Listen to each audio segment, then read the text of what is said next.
Boa noite. Continuando, curso de estudo da fé bíblica Kenneth Hagin, capítulo 7. O que significa crer com o coração? Parte 1. Visto que com o coração se crê para a justiça e com a boca se faz confissão para a salvação. Romanos 10:10. Atente-se às primeiras palavras do versículo anterior. Visto que com o coração se crê. É com o coração que o homem crê. Marcos 11:23. Porque em verdade vos digo, que qualquer que disser a este monte, erga-te e lança-te no mar, e não duvidar em seu coração, mas crer em seu coração, que se fará aquilo que diz, tudo o que lhe disser lhe será feito. Considere-se os termos desse versículo, os quais falam em crer com o coração. Desse trecho, inferimos que é com o coração que o homem crê. O coração do homem é o seu espírito. Devemos entender que o coração do homem é o seu espírito. O homem é o seu ser espiritual. Ele tem uma alma e habita em um corpo. Durante anos busquei uma explicação satisfatória sobre o significado de crer com o coração. A palavra coração, conforme empregada no versículo anterior, não se refere ao órgão muscular que bombeia o sangue e nos mantém com vida, pois assim, se fosse, os versículos informariam que podemos crer em Deus com o nosso corpo. Não, esse termo não se refere ao órgão propriamente dito, pois você não poderia crer com ele. Assim como não poderia crer com as suas mãos ou com os seus dedos. Esse vocabulário é utilizado apenas para transferir uma ideia, ou seja, um sentido figurado. Falando do coração de uma árvore, o que queremos dizer com isso significa o cerne dela, o seu âmago. No parágrafo anterior, comentamos sobre a parte central de um assunto, ou seja, o coração dele. O que isso quer dizer?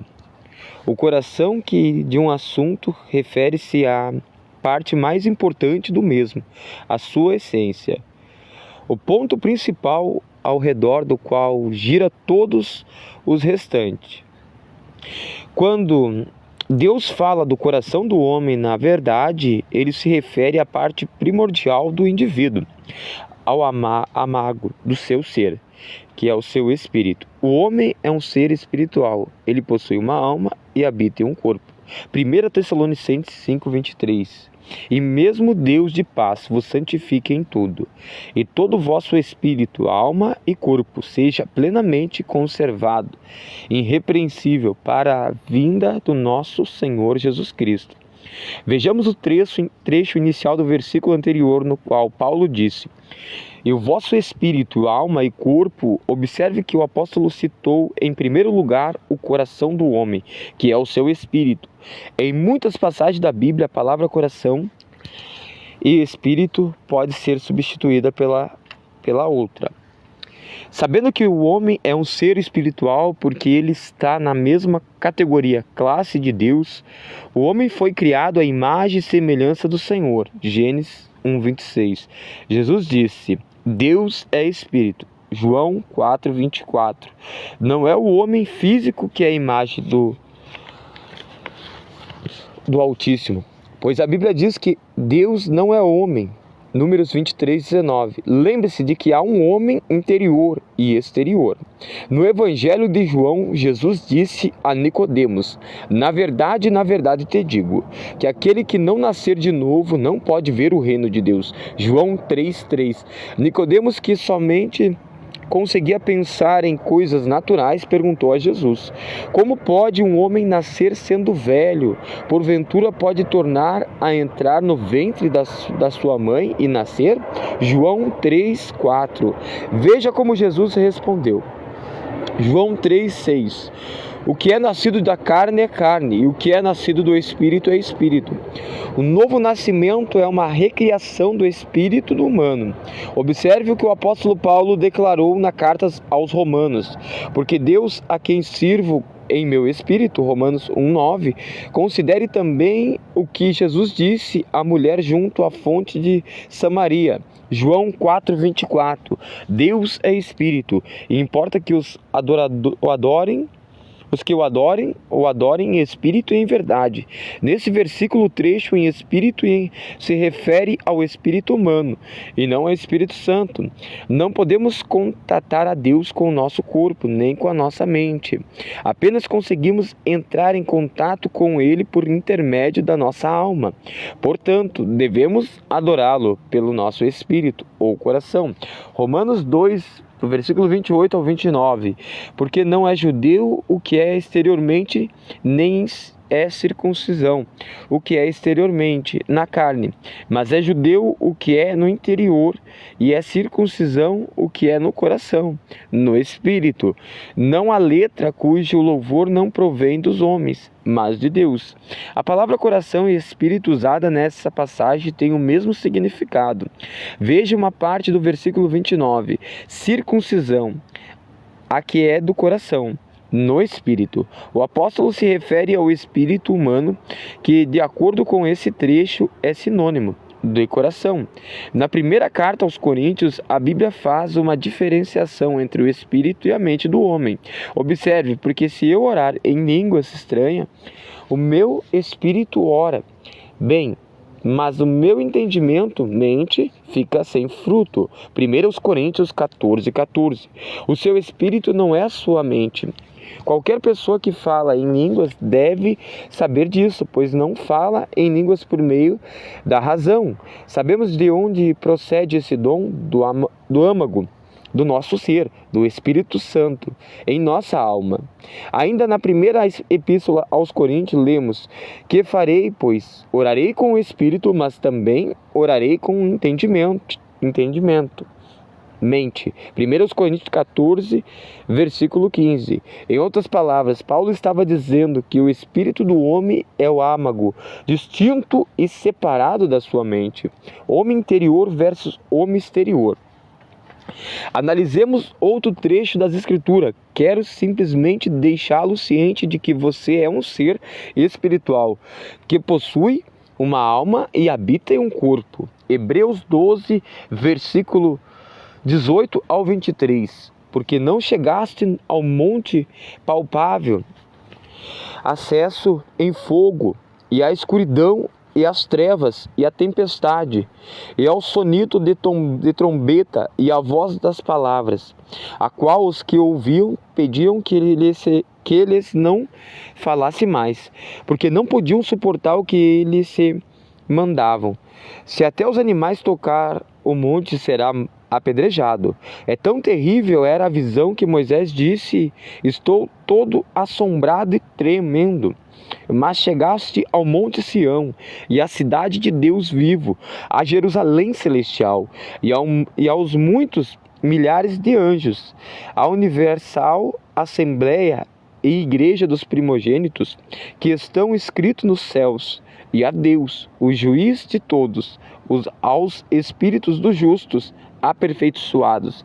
Segundo aos Coríntios 4,16, por isso não desfalecemos, mas ainda que o nosso homem exterior se corrompa, o interior, contudo, se renova dia em dia.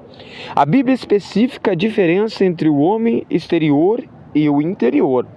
Enquanto aquele que é o corpo, esse é um ser espiritual que possui uma alma. 1 Coríntios 9, 27. Mas esmurro meu corpo e faço dele o meu escravo, para que depois de ter pregado aos outros, eu mesmo não venha a ser reprovado. O homem interior, o espírito e o verdadeiro eu. Note a palavra de Paulo: mas eu esmurro o meu corpo. 1 Coríntios 9, 27. Perceba que se o corpo fosse o verdadeiro homem, o apóstolo diria: eu me esmurro e me reduzo à escravidão. No entanto, ele se refere ao corpo dele, o tal como um objeto. Vamos observar mais um trecho do versículo. Mas esmurro meu corpo e eu faço dele o meu escravo. 1 Coríntios 9, 27. 27. Perceba que o eu se refere ao homem interior, ou seja, aquele que nasce de novo. Em outras palavras, Paulo afirmou: eu faço algo com o meu corpo, eu o reduzo à escravidão. O homem exterior, ou seja, o corpo que vemos, não é o verdadeiro eu, é apenas a casa na qual ele mora. Apresente o seu corpo e renove a sua mente. Romanos 12, do versículo 1 ao 2. Rogo-vos, pois, irmão, pela compaixão de Deus, que apresentei o vosso corpo em sacrifício vivo, santo e agradável a Deus, que é o vosso culto racional. E não vos conformeis com esse mundo, mas transformai-vos pela renovação do vosso entendimento, para que experimenteis qual seja a boa, agradável e perfeita vontade de Deus. Paulo escreveu esta carta para os cristãos de Roma e não para os ímpios, pois o apóstolo disse a todos os que estáis em Roma, amados de Deus, chamados santos, Romanos 1:7. Ele endereçou esta epístola ao homem e mulheres que nasceram de novo e foram cheios do Espírito Santo. Mesmo que eles tenham recebido o Consolador, Paulo afirmava que os cristãos necessitavam fazer algo com o próprio corpo e com a sua própria mente. Fiquei surpreso ao entender que naquela época havia pessoas salvas e cheias do Espírito Santo, porém tanto o corpo como a mente delas não foram alcançados. Afinal, o novo nascimento não é a recriação da carne ou da mente, e sim do espírito humano. Ser cheio do Espírito Santo não é uma experiência física ou mental, mas sim espiritual. Já que o seu corpo não foi recriado quando você nasceu de novo, terá de fazer algo com ele, ou seja, deverá apresentá-lo ao Senhor como um sacrifício vivo. Do mesmo modo, também terá de fazer algo com a própria mente, isto é, você deverá renová-la com a palavra de Deus. Essa atribuição são de suas responsabilidades, ou seja, é com quem deve fazê-las e não o Altíssimo. O Senhor lhe dá a vida eterna e concede o Espírito Santo, mas proveito algum tem no seu corpo se algo tiver de ser feito com a sua carne. Isso caberá a você. Mas alguém poderia dizer: não consigo fazer, no entanto posso afirmar, enquanto você se rebelar contra o Altíssimo e a sua palavra de certo nada fará. Afinal, a Bíblia declara que apresentaremos o próprio corpo a Deus, Romanos 12:1. Ou seja, apenas você pode fazê-lo. Por isso você deve dedicar o seu corpo a Deus. A Escritura declara: transformai-vos pela renovação do vosso entendimento. Mente, Romanos 12:2. Nossa mente deve ser renovada pela palavra de Deus. Essa restauração vem pela leitura, meditação na Bíblia. Além disso, o Senhor designou mestre na igreja para ensinar a verdade às pessoas e ajudá-las a aperfeiçoarem as propriamente. Posso lhe dizer que sua mente está sendo renovada por meio dessas lições. Você tomou consciência de que é um ser espiritual, que possuiu uma alma e que habita em um corpo físico. O homem é um ser espiritual. O espírito do homem é um ser cerne. O espírito do homem é o seu cerne. Sabemos que o homem é um ser espiritual e por assim está na mesma categoria do Senhor. Afinal, ele foi criado à imagem e semelhança de Deus. Gênesis 1:26 e João 4:24. O homem não é um animal como muitos afirmam. Algumas pessoas gostariam que crescêssemos nesse conceito. No entanto, se isso fosse verdade, não seria um crime matar uma pessoa e comer a sua carne. Assim como é um crime matar uma vaca para ser alimento. Assim como não é um crime matar uma vaca para ser alimentar. O homem habita em um corpo físico. Aliás, ele é muito mais do que a mente e matéria. É um espírito que possui uma alma e habita em um corpo. E é isso que é a diferença dos animais. Algumas seitas ensinam que no livro de Gênesis, na língua hebraica original, a palavra de Deus fala a respeito da alma dos animais. Elas concluem que assim como nós, os animais têm alma, e por isso a morte de alguém se equipara a de um cachorro. É verdade que os animais têm alma, mas eles não são espíritos. A respeito disso, não temos definidos corretamente as palavras espírito, alma e corpo nos círculos cristãos. No entanto, não há nada nos animais que assemelham a Deus. O Senhor tomou algo de si mesmo, o seu espírito, e colocou dentro do homem. O Altíssimo fez com o corpo do homem do pó da terra e soprou fôlego de vida em sua narina. Gênesis 2, versículo 7. Isso não quer dizer que Deus é um homem que respira para sobreviver. A palavra traduzida por fôlego nesse trecho no hebraico é ruach, e significa sopro, vento ou espírito. Ela aparece como Espírito Santo muitas vezes no Antigo Testamento. Deus é um ser espiritual. Ele tomou o próprio espírito e colocou-o no homem. No momento em que ele assim o fez, o homem se tornou alma vivente e passou a ter consciência da própria existência, pois antes, sem o espírito, seu corpo estava morto. Os animais têm alma, pois ela é composta por intelecto, vontade e emoções. No entanto, essas características têm como base a parte corporal. Assim, quanto morrem fisicamente, deixam de existir. Entretanto, a nossa alma, ou seja, os nossos atributos emocionais, intelectuais e volitivos, não se afirmam no âmbito físico, mas no espiritual, pois quando o corpo está morto, essa peculiaridade permanece. Lázaro e o homem rico, o espírito e a alma do homem após a sua morte. Vejamos uma passagem do Evangelho de Lucas no capítulo 16, a qual nos traz algum entendimento sobre o homem como é um ser espiritual. Esse trecho mostra o espírito humano e a alma separada do corpo após a morte física. Lucas capítulo 16, versículo 19 ao 22.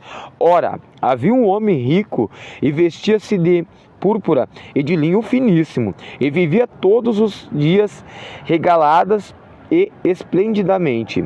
Havia também um certo mendigo chamado Lázaro, que jazia cheio de chagas à porta daquele, e desejava alimentar-se com as migalhas que caíam da mesa do rico, e os próprios cães vinham lamber-lhe as chagas. E aconteceu que o mendigo morreu e foi levado pelos anjos para o seio de Abraão. E morreu também o rico e foi sepultado. Lázaro morreu e os anjos, os quais são espírito, ministradores, levaram o espírito do mendigo a seu verdadeiro eu para o seio de Abraão. Lucas capítulo 16, versículo 23 ao 26. E no Hades ergueu os olhos, estando em tormento o homem rico, e viu ao longe Abraão e Lázaro no seu seio. E clamando disse: Abraão, meu pai, tem misericórdia de mim, e manda a Lázaro que molhe na água a ponta do seu dedo e me refresque a língua, porque estou atormentado nessa chama. Disse, porém, Abraão: filho, lembra-te de que recebeste os teus bens em tua vida, e Lázaro somente os males, e agora este é consolado e tu atormentados. E além disso, está posto um grande abismo entre nós e vós, de sorte que os que quisessem passar daqui para vós não poderiam, nem tampouco os de lá passará para cá. No versículo 22 lemos: morreu também o rico e foi sepultado. O corpo do homem rico foi sepultado. Mas a Bíblia diz que ele ergueu os olhos, embora o corpo de Abraão já estivesse no túmulo há séculos a palavra declara que o homem rico viu o patriarca e reconheceu Lázaro. Ver Lucas capítulo 16, versículo 23. Podemos concluir então que a aparência do homem na dimensão espiritual e na vida terrena são semelhantes. Em outras palavras, as pessoas podem ser reconhecidas em espírito. Lucas capítulo 16, versículo 24 ao 25. E clamando disse Abraão, meu pai, meu pai, tem misericórdia de mim e manda Lázaro que molhe na água a ponta do seu dedo e me refresque a língua, porque estou atormentado nessa chama. Disse, porém, Abraão, filho, lembra-te de que recebeste os teus bens em tua vida e Lázaro somente os males, e agora este é consolado e tu atormentado. O homem é um ser espiritual que possui uma alma e neste mundo ele habita em um corpo. No céu, a alma do homem permanece intacta. Ele pode lembrar-se das coisas e ainda possuir sentimento. A alma é composta de intelecto, vontade e emoções. Pois o homem rico preocupou-se com os seus 5 irmãos que ainda estava vivo. Ele queria avisá-los. Lucas capítulo 16, versículo 27 ao 28. Nosso corpo, a casa de Deus. 2 Coríntios capítulo 5, versículo 1. Porque sabemos que se a nossa casa terrestre, desse tabernáculo, o corpo do homem, se desfizer, temos de Deus um edifício, uma casa não feitas por mãos eternas no céu. Quanto o nosso corpo é depositado em um túmulo, ainda temos a casa de Deus, ou seja, o nosso espírito, a qual não é feito por mãos. Assim viveremos eternamente nos céus. 2 Coríntios capítulo 5, versículo 1. Observe no versículo 6 e 8 do mesmo capítulo a declaração do apóstolo Paulo. 2 Coríntios capítulo 5, versículos 6 e 8. Pelo que estamos sempre de bom ânimo, sabendo que enquanto estamos no corpo, vivemos ausente do Senhor. Nós nos sentimos acolhido em nosso corpo porque ele é a nossa casa nesse mundo. Nosso corpo físico não nos define, ele é apenas a casa na qual vivemos, porque andamos por fé e não por vista. Mas temos confiança e desejamos antes deixar esse corpo para habitar com o Senhor. Quem se ausentará do corpo? O nosso verdadeiro eu, pois o espírito dos cristãos deixará a carne algum dia para estar na presença do Senhor. A Bíblia fala do homem interior como o nosso verdadeiro eu. Todas as passagens anteriores provam tal afirmações. Sabendo que Deus é espírito e que Jesus é Deus, manifesto em carne, vivemos na forma humana. Cristo tomou um corpo físico e quando assim o fez, não se tornou menos divino do que antes. Também sabemos que quando um indivíduo morre e deixa o corpo físico, o mesmo não deixa de ser quem ele era. Essa afirmação concorda com o capítulo 16 do Evangelho de Lucas, no qual fala o homem rico e Lázaro. Fui ao inferno. Não sei você, mas eu sempre me interessei pela esfera espiritual, pois morri e fui ao inferno. Naquela época era um adolescente, estava preso a um leito de enfermidade. Já preguei sobre esse assunto muitas vezes, dando meu testemunho. Isso aconteceu em 22 de abril de 1933, às 19h30, na rua North College, número 405, na cidade de McKinney, Texas, quando um velho relógio do meu avô lá em cima da lareira soou às 19h30, meu coração parou de bater e senti a circulação cessar os dedos dos meus pés até o meu coração. Naquele momento tive a sensação de pular para fora do meu corpo. Sabia que tinha saído dele, mas eu continuava o mesmo. Comecei a descer como se fosse em direção ao fundo de um poço. Olhei para cima, podia ver as luzes da terra distante de mim. Quanto mais descia, mais escuro ficava, até que finalmente a escuridão me envolveu. As trevas eram mais profundas do que qualquer noite que já presenciada por um homem na vida. Parecia tão densa que dava para imaginar se seria possível cortá-la com uma faca, como se fossem sólidas. À medida que eu entrava mais na escuridão, mais quente e sufocante aquele lugar ficava. Minha mente era a mesma. Eu pensava na minha vida e todo o meu passado surgiu diante de mim, na minha mente, memória. Eu via reflexos de luz movimentando-se na parede das trevas durante todo esse tempo. Eu ainda estava descendo. Então cheguei ao fundo e via que fazia a luz movimentar-se na parede das trevas. De longe visualizei chamas alaranjadas, gigantes como cristais, composta por chamas brancas. Cheguei ao portais do próprio inferno. Naquele instante percebi que algumas criaturas foi ao meu encontro. Enquanto toquei no fundo do poço, embora notasse a presença delas ao meu lado, não a encarei, pois a minha atenção e meu olhar estavam fixos na entrada do inferno. Pretendia lutar e resistir se pudesse, para não chegar àquele lugar terrível. Assim fiz uma pausa momentânea, mas não cheguei a parar totalmente. Quando demonstrei resistência, a criatura agarrou meu braço. Durante todo esse tempo, meu corpo físico jazia na cama, o meu quarto, enquanto minha casa em Massachusetts, Texas. O meu corpo espiritual tem braços, pernas, olhos, ouvidos, isto é, todas as características que um corpo físico possui. Esse é o motivo pelo qual o homem rico disse: estou atormentado nessas chamas. Lucas capítulo 16, versículo 24. O homem rico possuía todas as suas faculdades em atividades. Ele viu Lázaro com os seus próprios olhos e o reconheceu. De fato, quando estava no inferno, não notei diferença entre o meu corpo físico e o meu corpo espiritual, exceto o fato de não poder contatar a dimensão material, pois não estava mais nela, mas sim no espiritual. Paulo expressou tal assunto na segunda carta aos Coríntios, 2 Coríntios 12, 2.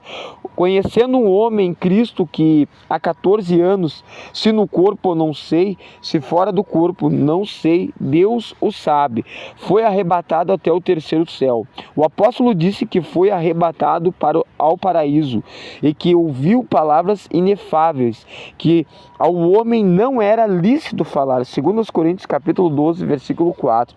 Pois o estudioso da Bíblia concorda que Paulo falava a respeito da própria experiência. Ele afirmou: se no corpo, não sei, se fora do corpo, não sei. Deus o sabe. Entretanto, entendi o que o apóstolo estava dizendo, porque a princípio eu também não notava a diferença na minha experiência. Quando aquele criatura me pegou pelo braço a fim de me levar para o inferno, uma voz que vinha da sala do trono de Deus bradou bem acima das trevas e da escuridão da terra e dos céus. Era uma voz masculina, e apesar de ouvi-la ecoando por todo o inferno, não consegui identificar o que ela declarou, pois era uma língua desconhecida para mim. No entanto, sei que era a voz de Deus. Quando ele anunciou tais palavras, creio que falou de 6 a 9. Tudo estremeceu como folhas ao vento. Assim a criatura soltou meu braço. Havia um poder invisível semelhante a uma sucção que me puxou pelas costas, erguendo-me para fora daquele lugar. Aquela força invisível me puxou de volta para a terra, para longe da entrada do inferno, até que eu ficasse em pé nas sombras. Subiu flutuando da cabeça para cima, como se uma sucção me guiasse na escuridão.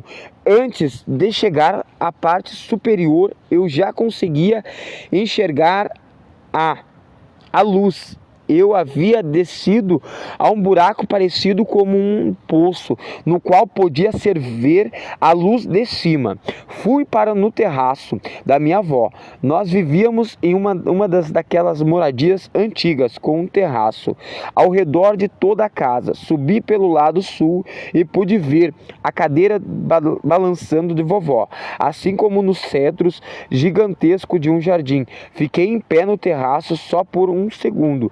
Então, atravessei a parede, não passei pela porta, nem pela janela. Perceba que as coisas materiais não têm efeito nas espirituais. Tive a sensação de entrar em meu corpo, semelhantemente a um homem que calçava suavemente uma bota, ao se levantar pela manhã. Percebi que tão logo voltei para o meu corpo, pude contatar a dimensão física. Novamente, assim disse a minha avó, que estava em meu lado: vovó, estou morrendo. Ela respondeu: filho, pensei que você estivesse morto. Não sabia se você ia voltar. Disse: estou indo de novo e não haverá próxima vez. Tal experiência de ir ao inferno aconteceu 3 vezes. Quanto ao meu espírito, deixava o corpo e descia até lá, a voz de Deus me trazia de volta. Na 3ª vez, no meio da escuridão, eu gritei: Deus, eu pertenço à igreja. Eu fui batizado nas águas. Em outras palavras, eu estava dizendo a ele: eu não deveria estar nessa direção. Estou na direção errada. Esperei uma resposta, mas ele não veio. Somente ouvi o eco da minha voz através da escuridão. Pois pela 2ª vez gritei ainda mais alto: Deus, eu pertenço à igreja. Fui batizado nas águas. Aguardei uma resposta, mas não a obtive. É preciso mais do que ser membro de uma igreja para evitar o inferno e ir para o céu. Jesus disse: necessário vos é nascer de novo. João 3,7. De certo creio na importância em se congregar em uma igreja local, mas não é essa a comunhão que salva uma pessoa. É um novo nascimento. À medida que eu saí daquela escuridão, depois de ter gritado pela 3ª vez, comecei a orar: ó Espírito que resista no meu interior, é um ser eterno, o homem espiritual. Então clamei: ó Deus, venho a ti em nome do Senhor Jesus Cristo e te peço que me perdoe, e me laves de todo o pecado e me purifique de toda a injustiça. Emergi ao lado da cama. A diferença entre as 3 experiências foi que na 1ª vez surgiu no terraço, na 2ª vez ao pé na minha cama e na 3ª vez apareci no lado direito da cama e pulei para dentro do meu corpo. Antes eu estava orando no espírito e ao voltar para o meu corpo, a minha voz física deu continuidade à minha prece. Ou seja, mesmo na intercessão dos planos, ela permaneceu em oração. Eu clamava tão alto que os vizinhos podiam me ouvir. E aceitei Jesus como meu Senhor e Salvador. E o confessei como meu Senhor. Senti-me tão bem, como se um fardo pesado tivesse saído das minhas costas. Para um relato mais detalhado dessa experiência, leia o livro Eu Creio em Visões, por Kenneth Reagan. Olhei no relógio e vi que era 19h40.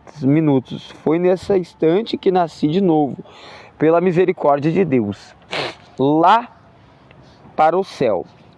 4 meses mais tarde, em 16 de agosto de 1933, mais uma vez eu tive certeza de que estava morrendo. Disse ao meu irmão mais novo, Pet: corra e chame a mamãe.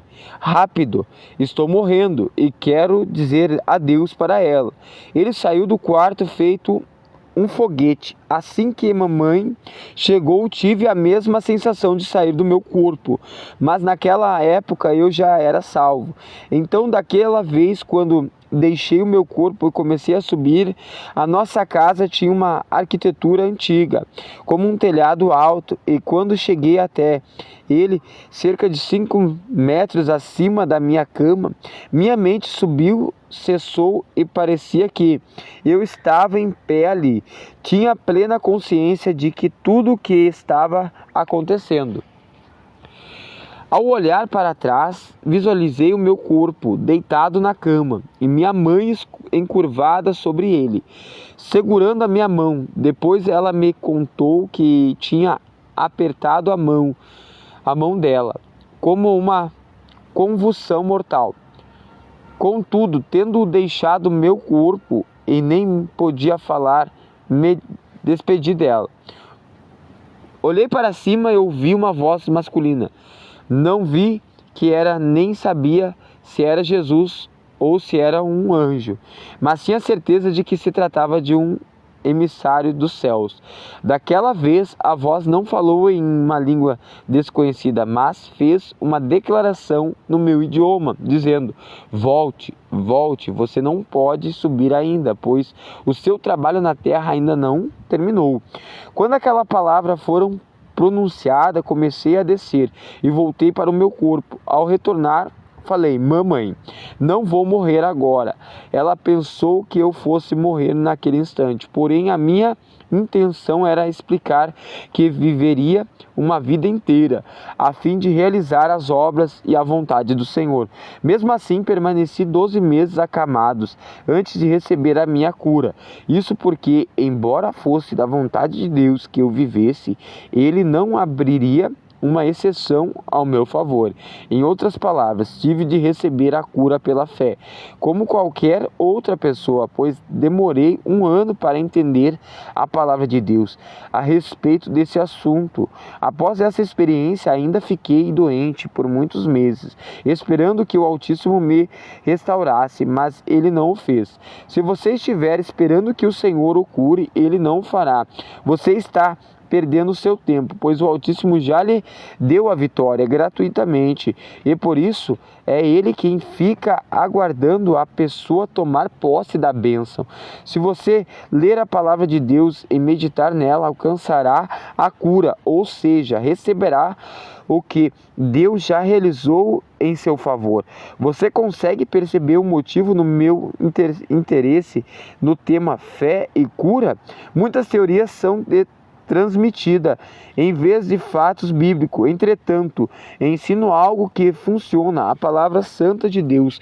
Em resumo, o que estou tentando lhe dizer é que quando o homem morre, ele deixa o seu corpo físico, mas não deixa de ser ele mesmo. Sei disso porque a experiência própria também pela Bíblia passei por essa situação.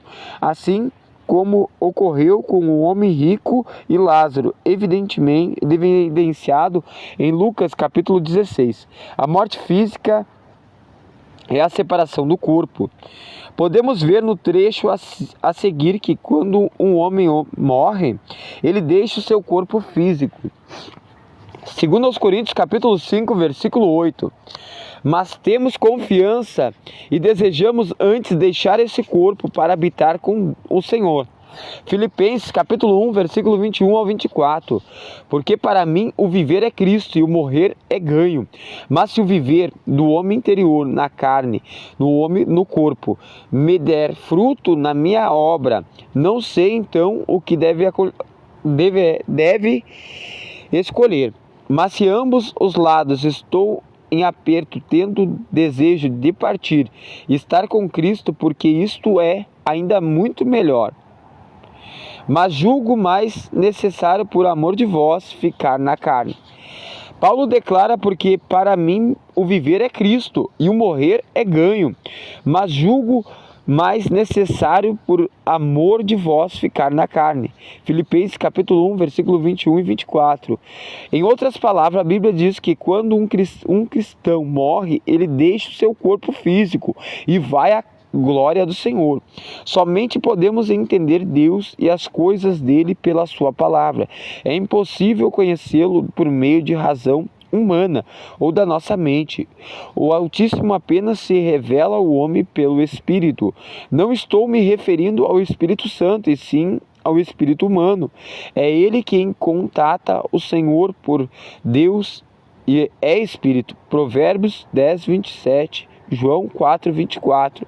Sabendo que as coisas espirituais são tão concretas quanto as naturais, por isso Deus, o Pai, é tão real como se tivesse um corpo físico. Contudo, na verdade, ele é um espírito. Hoje Jesus tem um corpo físico constituído de carne e ossos, mas não é um corpo de carne e sangue. Lucas capítulo 24, 39. Uma vez ressuscitado, ele apareceu para os seus discípulos e, a princípio, os apóstolos pensavam que estavam vendo um fantasma. No entanto, Jesus disse: toque-me e vede, pois o espírito não tem carne nem osso, como vedes eu tenho. Lucas 24, 39. No capítulo 21 do Evangelho de João, Pedro e alguns outros foram pescar. Eles permaneceram por toda a noite naquele lugar, mas não pegaram nada. Na manhã seguinte, o grupo viu Jesus na costa, que lhe disse: lançai a rede à direita do barco e achareis. João 21, versículo 6. Desse modo, eles pegaram tanto peixe que não conseguiam puxá-lo. Todos eles saíram do barco e foram comer com Jesus. João 21, versículo 9 ao 15. O mestre tinha a forma humana, ou seja, um corpo físico, ressurreto, de carne e osso, porque seus discípulos viram-no, comeram com ele. A dimensão espiritual é real. Jesus, com o seu corpo físico agora no céu, é tão real quanto o Consolador ou Deus. O Altíssimo é espírito e não é uma espécie de influência pessoal. Algumas pessoas pensam isso não significa que Deus não tenha uma forma ou um contorno na dimensão espiritual, porque ele o tem. Por exemplo, a Bíblia diz que os anjos são espírito e ainda assim eles têm uma forma, ou seja, um corpo espiritual. No Antigo Testamento houve uma ocasião em que os olhos de um homem foram abertos para ver os anjos de Deus e as carruagens de fogo ao redor dele. O rei da Síria lutava contra Israel e compartilhavam com seus servos o plano de batalha. No entanto, o Altíssimo revelou a Eliseu esse plano para que pudesse avisar ao rei de Israel. O inimigo soube disso e enviou tropas para as cidades onde estava o profeta. O servo do Eliseu ficou atremulado e disse a ele: ai, meu senhor, que faremos? 2 Reis, capítulo 6, versículo 15. Eliseu respondeu ao seu servo: não temas, porque mais são os que estão conosco do que os que estão com eles. 2 Reis, capítulo 6, versículo 16. Logo o profeta orou e pediu a Deus para abrir os olhos do seu servo. 2 Reis, capítulo 6, versículo 17. Eliseu não estava falando a respeito dos olhos físicos, mas sim dos espirituais. Quando eles foram aberto, o moço viu os anjos, os cavalos e os carros de fogo ao redor da cidade. Ver 2 Reis, capítulo 6, versículo 14 e 17. Às vezes, quando é da vontade do Senhor, do Altíssimo, os anjos têm a capacidade de assumir uma aparência física para que possam vê-lo. A Bíblia diz: e fala ao Senhor a Moisés face a face, como qualquer fala com seu amigo. Êxodo capítulo 33, versículo 11, indicando o tipo de relacionamento que eles o tinham. Assim sabemos que o Senhor tem uma face, embora Moisés não o tivesse visto.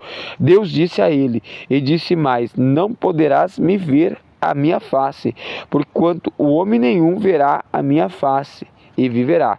Êxodo capítulo 33, versículo 20. O Altíssimo também declarou: porei numa fenda de penha e te cobrirei com a minha mão até que eu haja passado.